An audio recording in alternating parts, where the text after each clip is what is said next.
Good afternoon YouTube, 7.lives.gaming, games from every age. Today I'll bring you a video on God mode. I'll give you a bit more information in a moment, but at first I'll just show you the layout of the game. I'll just show you the gear that you can get and the weapons.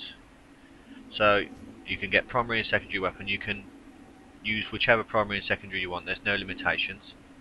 You can get SMG, double barrel shotgun, revolver, shotgun, assault rifle, plasma pistol, crossbow, grenade launcher, railgun and the buzzsaw. Now they all unlock at certain levels, and then abilities, you can get shield, healing, on the edge, justice, confusion, salvage, firebird, hammer and god mode, and also they unlock at certain levels as you progress. You can also edit your appearance, you know, the head, torso and legs. So also yes, the oaths, if you turn these on they make the game harder, but in return you get a bonus percentage of experience in gold. So if you can play and complete a level with those turned on, then you know it's all the better. But at first, if you're first starting out with the game, I wouldn't, because they do make it harder when you're first starting out. Now I'm playing on silver difficulty. There's bronze, silver and gold, bronze being the easiest and gold being the hardest. Now I can complete the levels on gold, but I've found that you just get, I personally get more rewards just from playing on silver. So, but it's up to you. It finds games fairly quickly, and there's 5 maps to choose from. Now I've heard that people have been having problems being lagged out and disconnected from the servers and stuff and lagging out of games, but I'm level 20 and I've personally had no problems whatsoever. So maybe I'm just one of the lucky ones, or maybe it just depends on the internet connection, I'm not sure, but I've had no problems. Now it's 800 points. This is the Xbox 360 gameplay, obviously. I thought I'd do an Xbox 360 one because I've looked on YouTube and haven't found any Xbox 360 gameplay, only PC, so I thought I'll just do an Xbox 360 one. It's published by Atlus.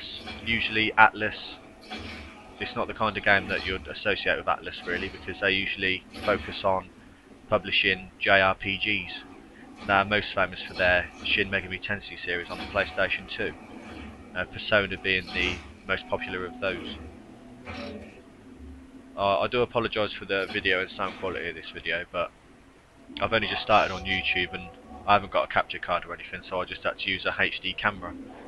Obviously it's not in HD, but obviously when you put it in front of a TV, you know, you sort of lose quality on the sound and video, so but hopefully I'll be able to get a capture card soon to bring high definition videos, sorry. But at the moment this is what it's going to have to be, I'm afraid. So I do apologise. But it's not the worst quality. I've seen worse quality on other videos, you know, it's not unwatchable, but it's just not, you know, HD. So I think it's worth 800 points. It's not a terrible game. I think it's definitely worth 800. You know, it's great because it's one of those games you can just pick up and play. You don't really have to like sit down and get into it, which is good because, you know, if you haven't got a lot of time and you just want to play a game to pass the time, this is a good one to play, because, you know, if you haven't really got time to just sit down and really get into a game, you can just play this one. Yes, you know, you don't have to get into it, or there's nothing you have to really do to start. You just turn the game on and play.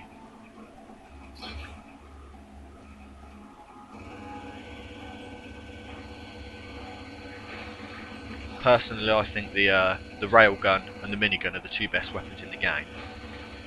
The minigun simply because of the speed it fires, and it does destroy enemies pretty quickly when it's fully upgraded.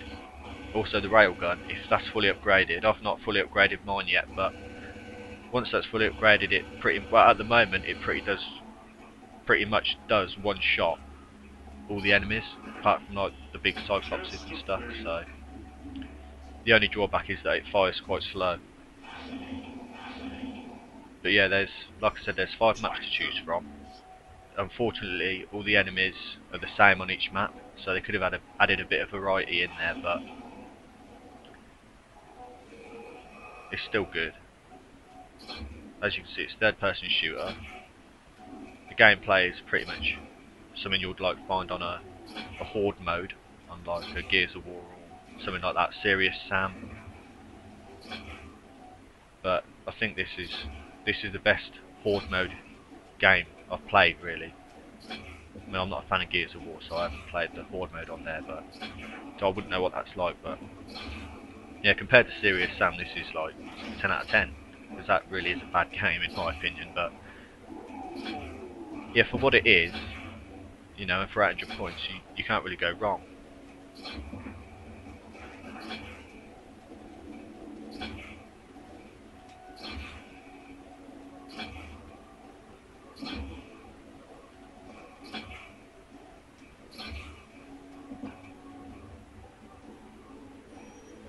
Like as I said, I've only just started up on YouTube, so I haven't got a big following yet.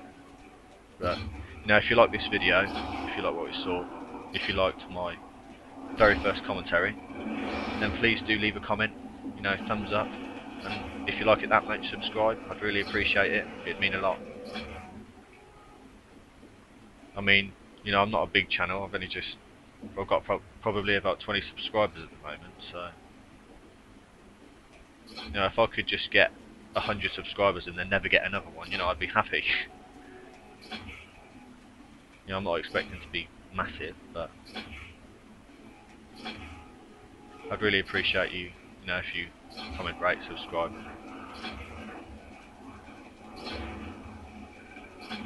That'd be awesome.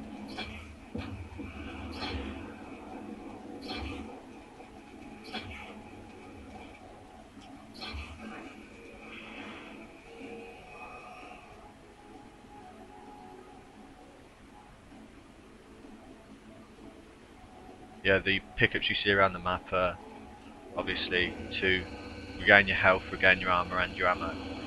The blue ones are the armour, the red ones are your health pickups, and obviously the yellow ones are the ammo.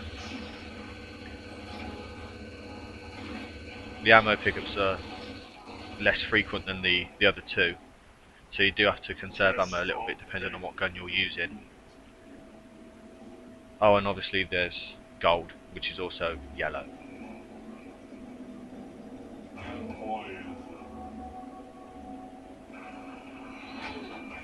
Oh, sorry, no, the ammo is not yellow. Oh, it is yellow, yes. A greeny yellow tinge.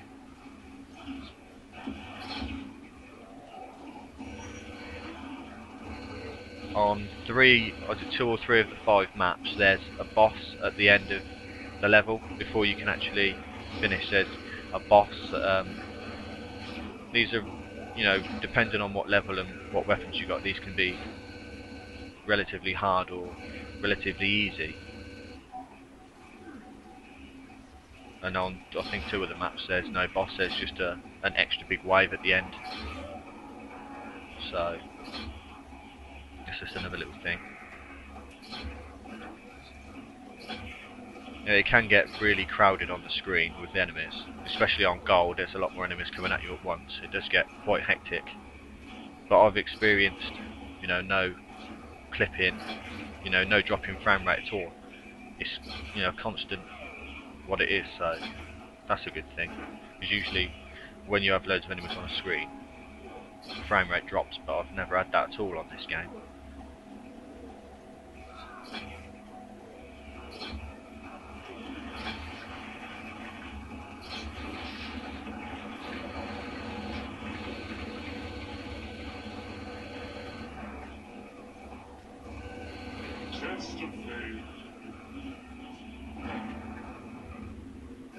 Oh, that's another thing I've almost forgot.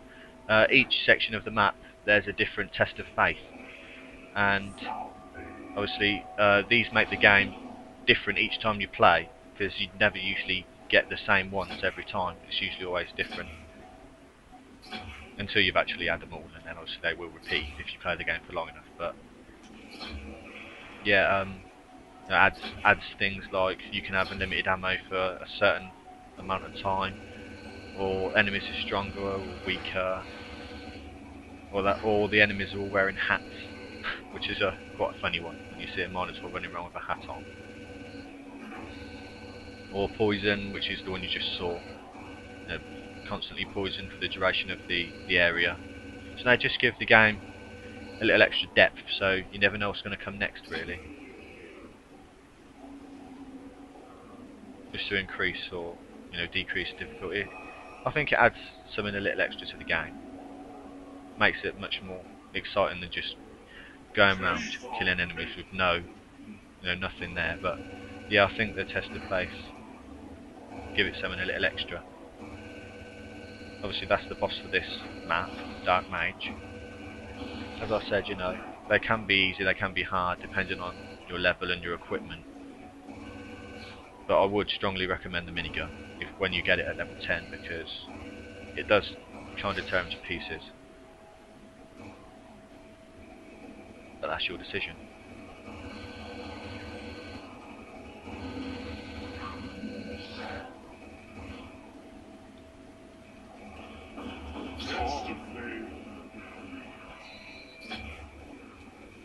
Each time you complete a test of face, you get a random amount of golden experience for finishing it. So, don't worry if you're going through the level and not killing much enemies, because if you think you're not going to get a lot of experience, you'll still get a fair bit of experience, and you'll still level up fairly quickly, even if you don't really kill many enemies, because the other people have got better weapons and stuff. So you haven't really killed much. Don't worry about it, because each test of fate you complete, you do get a random amount of golden experience. And if you've got oaths on as well, this will increase it by a certain percentage. So don't worry if you're not killing anything much, because you'll still get a fair bit of experience. So don't worry about that.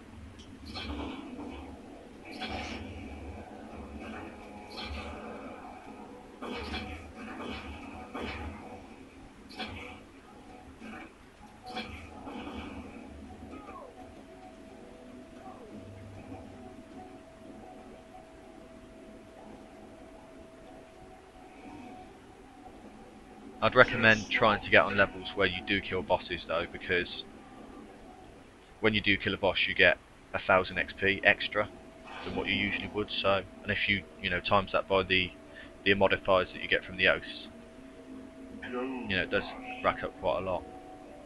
Obviously this is one of the best features. Once you've finished the level, you get to go into the gold room, which is this one.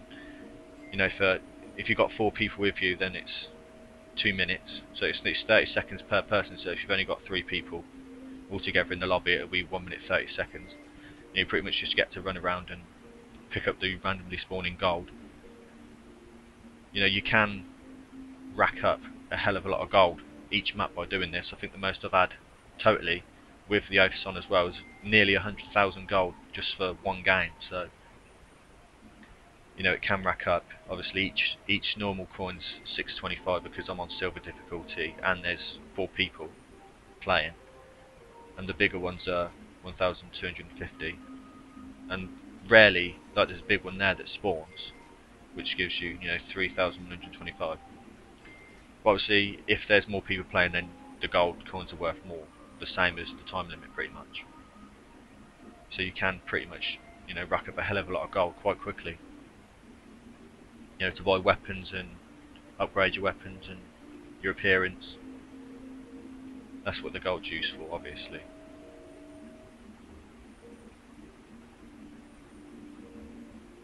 You'll see how much gold I got at the end of the game when the leaderboard comes up. I think I've got quite a lot of gold. Usually I tend to stay at the bottom. You can run around up the stairs and everything, which I'm going to do now, I think. But yeah, everybody tends to go upstairs and collect the gold, so I usually stay downstairs and just pick up all the gold downstairs. And I come second. Nobody died, which was good. 50,000 gold I got there, 7,341 experience. You can rack up quite a lot of gold. I'd strongly recommend using oaths if you can, because it does progress things a hell of a lot quicker. So yes, this was 7.lives thanks for watching the video. I hope you enjoyed it. Hope you didn't get too annoyed with my commentary. So please tell me what you think, comment, rate and subscribe, and thank you very much.